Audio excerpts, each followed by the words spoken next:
Hello my dear student, you are welcome to my channel. आज हम आपके लिए बहुत इंपॉर्टेंट एंड सेलेक्टेड क्वेश्चन लेकर के आए हैं जो आपके एनुअल एग्जाम में बहुत प्रॉफिटेबल होंगे। हमारे यहाँ जैसे एमपी में क्लास 10th और 12th का जो वार्षिक परीक्षाएं हैं तो 17-18 फरवरी से हो रही हैं। तो देखिएगा, हम आपके लिए बहुत महत्वपूर्ण क्वेश्चन लेकर के आए हैं। देखिए, I dot dot Y that mobile if I had money. तो कह रहा है मैं इस मोबाइल को खरीद लेता अगर मेरे पास पैसा होता तब। तो देखिए, यहाँ पर हम आपको दो ऑप्शन दिए हैं, एक वुड है और एक वुड हैव है। तो what will be the correct answer, है ना। तो यहाँ पर आपका हो जाएगा वुड। अब वुड का मतलब यहाँ पर है कि होना, अगर मेरे पास होता, है ना। तो एक बी के, है ना, यहाँ पर होने के थर्ड फॉर्म के लिए। तो अगर आई वुड मतलब अगर मेरे पास होता तो क्या करता, हम मोबाइल को खरीद लेते। तो यहाँ पर आपका आंसर हो जाएगा क्या, वुड। देखिएगा, he did his work well. उन्होंने अपना कार्य अच्छे से किया, मतलब वह अपना कार्य अच्छे से किया।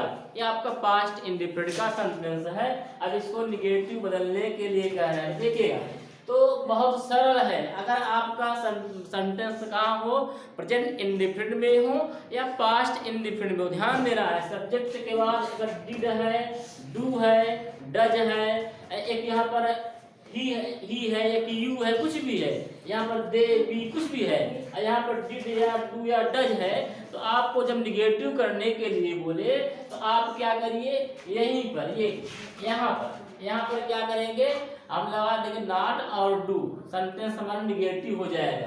देखिएगा, यहाँ पर हम लगा देंगे, जैसे यहाँ पर लिखा है इसको निगेटिव करना है तो यहाँ पर लिख देंगे यहीं पर नॉट और डू, बस हो गया। सेंटेंस हमारा कैसा हो जाएगा, निगेटिव हो जाएगा। कब, जब सब्जेक्ट के बाद सब्जेक्ट कुछ भी हो, आई वी यू दे कुछ भी हो, यहाँ पर सब्जेक्ट के बाद डिड हो, डू हो, डज हो, कुछ भी हो, और निगेटिव करने के लिए आया तो यहाँ पर आप नॉट डू लगा दीजिए। ठीक, तो यहाँ पर हो जाएगा आपका नॉट डू। अब आप सेंटेंस आपका सेम ऐसे रहेगा, यहीं पर आप लगा देंगे, डिड के बाद नॉट लगा देंगे।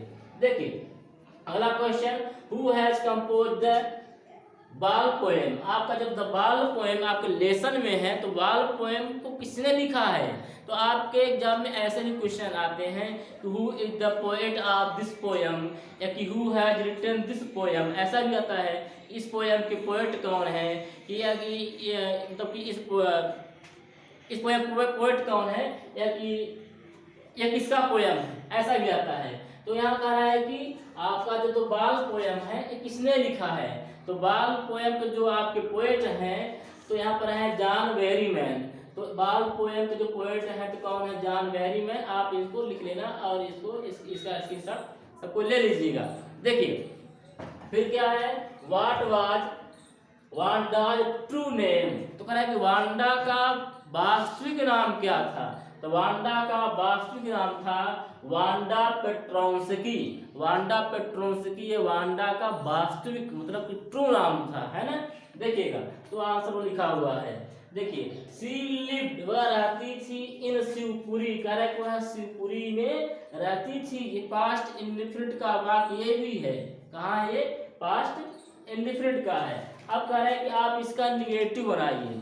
देखिए, अभी ये भी था, पास्ट इंडिफिनिट का ये भी था, लेकिन यहाँ पर देखिए ये डिड था, वर्ब का सेकंड था डिड था, लेकिन यहाँ पर क्या है, लिव्ड है।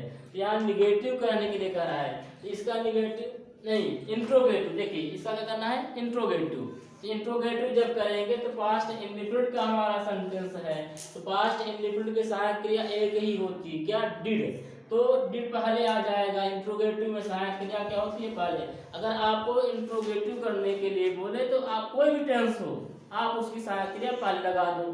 तो ये हमारा इंट्रोगेटिव मतलब सहायक क्रिया पहले आ जाएगी, डिड। फिर सब्जेक्ट यहाँ पर सी हो जाएगा। अब देखिए, पास्ट इंडिफिनिट वर्ब का सेकंड फॉर्म होता है, तो जब ये इंट्रोगेटिव होता है तो इसका वर्ब का फर्स्ट फॉर्म हो जाएगा। तो सहायक क्रिया आ गई, ये सब्जेक्ट आ गया, वर्ब का फर्स्ट फॉर्म आ गया। और इन शिवपुरी, शिवपुरी क्या है, ऑब्जेक्टिव किस में जाएगा। तो did C live in Shivpuri, आपका ये इंट्रोगेटिव सेंटेंस हो गया। क्या वह शिवपुरी में रहती थी, या क्या वह शिवपुरी में रही, पास्ट इंडिफिनिट ऐसा। देखिए अगला question, he is afraid dot dot dogs. देखिएगा, तो अफ्रेड, अफ्रेड के आगे यहाँ पर लिखा है कि वह डरी हुई है, किससे? कुत्तों से, वह कुत्तों से डरी हुई है। आपको ऑप्शन दिया है, फ्रॉम दिया है, आप दिया है और टू दिया है, तीन में से एक को लिखना है। तो अब अक्सर ये क्या है, हमारे फिक्स प्रीपोजिशन होते हैं। फांड ऑफ का शौकीन होना, डाइड ऑफ किसी बीमारी से मरना, अफ्रेड ऑफ मतलब किसी से भयभीत होना, ये फिक्स प्रीपोजिशन, ये साथ ही रहते हैं। हम कहते हैं अफ्रेड ऑफ टाइगर्स, वह क्या है? चीतों से डरा हुआ है ना। तो I am afraid of teachers, मैं शिक्षक हूँ, तो क्या होता है ऐसे में। तो यहाँ पर अफ्रेड ऑफ के साथ यहाँ पर क्या लिखेंगे, मतलब अफ्रेड यहाँ पर आप हो जाएगा, ठीक है। ये निश्चित फिक्स प्रीपोजिशन, अफ्रेड ऑफ माने किसी से भयभीत होना, किसी से डरा हुआ होना। तो क्या है? अफ्रेड ऑफ डॉग, ऐसा, ठीक, ऐसा। हम कहें अफ्रेड ऑफ अनूप, अनूप से डरा हुआ होना, ऐसा। देखिएगा, they will up go to Delhi, वो दिल्ली जाएंगे। अब डॉट डॉट मंडे, मंडे माने तो सोमवार। देखिए, तो कराए वो सोमवार को दिल्ली जाएंगे। तीन ऑप्शन दिया है, आन दिया है, इन दिया है, एट दिया, तीन में से किसी एक को हमको यहाँ पर लिखना होगा, जो करेक्ट आंसर होगा उसको लिखना होगा। देखिएगा, तो हम क्या करते हैं, डे एंड डेट्स, मतलब दिन और दिनांक के पहले हम क्या करते हैं, आन का यूज करते हैं। हम इसे कहते हैं Mahatma Gandhi was born on 2 अक्टूबर, वो 2 अक्टूबर, 2 अक्टूबर क्या है, वो दिनांक है, डेट है, इसलिए उसके पहले क्या करते हैं, आन लगाते हैं। आन मंडे, आन ट्यूजडे, ऐसा लगाते हैं। और दिनांक के पहले भी, तो यहाँ पर क्या है, ये यहाँ पर हमारा ये दिन है, तो इसलिए हम यहाँ पे क्या लगा देंगे, आन, मतलब कि वे दिल्ली कब जाएंगे, सोमवार को जाएंगे, दिन है इसलिए यहाँ पर आन लगा देंगे। देखिए अगला question, what risk did the pilot take, तो यहाँ पर लेसन है ये। तो पायलट ने कौन सा जोखिम उठाया था, मतलब पायलट ने किस रिस्क को लिया था। देखिएगा, तो फ्लाइंग इनटू स्टॉर्म, पायलट ने जोखिम ये लिया था कि तूफानों में भी अपने क्या था, फ्लाइट को वह उड़ाया था। तो ये उसका क्या था, जोखिम था। तो यही उसने जोखिम लिया था कि उन्होंने तूफानों में क्या किया था, अपने फ्लाइट को उड़ाया था। देखिए अगला क्वेश्चन है, वेयर इज कूर्ग सिचुएटेड, ये भी आपका लेसन से है। तो कूर्ग कहाँ पर स्थित है, कूर्ग कहाँ पर स्थित है, तो Coorg is situated in Mysore, Mysore में। आपका आंसर क्या हो जाएगा, ये मैसूर। आपके मतलब ऑब्जेक्टिव टाइप के क्वेश्चन है, इनके ऑप्शन हम नहीं लिखे, केवल इनके आंसर से लिख दिए हैं। तो कूर्ग कहाँ स्थित है, कूर्ग मैसूर में स्थित है। देखिए अब लिखा है केज टाइगर, मतलब कि जो टाइगर पिंजरे में बंद थे, तो डॉट डॉट द विजिटर्स, तो यात्रियों को क्या करते थे, मतलब कि मारते थे, मतलब प्यार करते थे या उनसे नफरत करते थे, इग्नोर करते थे।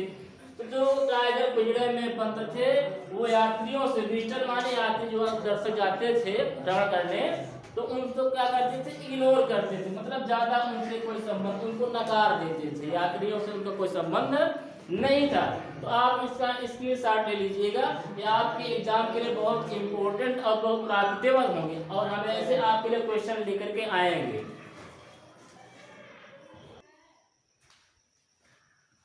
तो देखिए आपके अगले क्वेश्चन है, ही टीचर हिंदी, वह हिंदी पढ़ाता है, ये प्रेजेंट इंडेफिनिट का वाक्य है, ठीक है ना।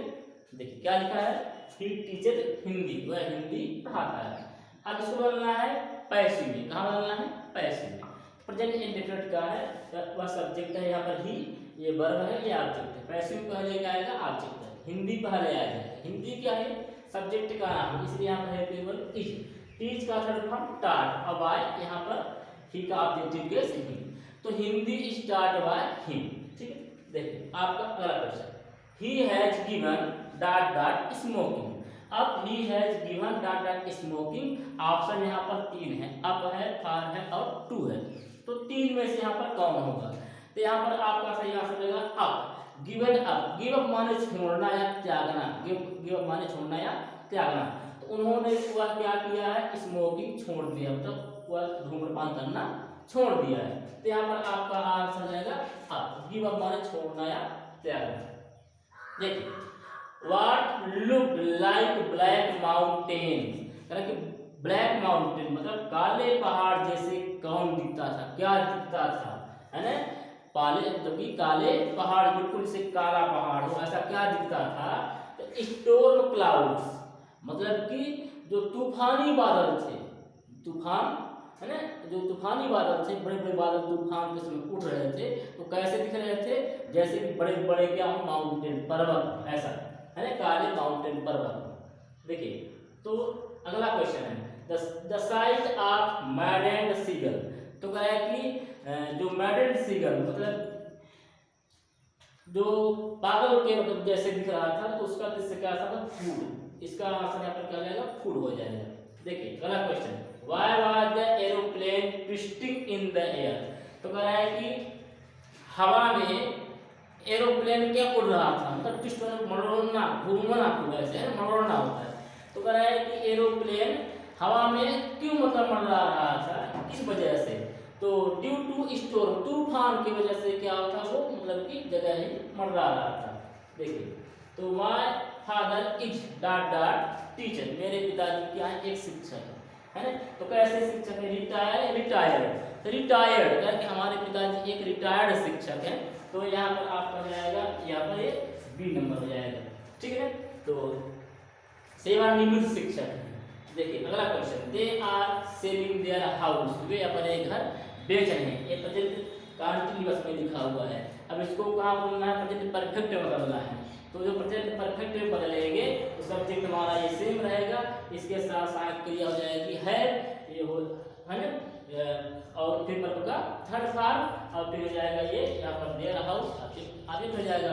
क्योंकि प्रेजेंट परफेक्ट में क्या होता है? सब्जेक्ट हमारा सेम रहेगा और उसके साथ ये हैज और हैव होते हैं, दे के साथ हैव रहेगा, और वर्ब का थर्ड फॉर्म होता है, थर्ड फॉर्म हो जाएगा, अब फिर आगे वो ऑब्जेक्ट हो जाएगा।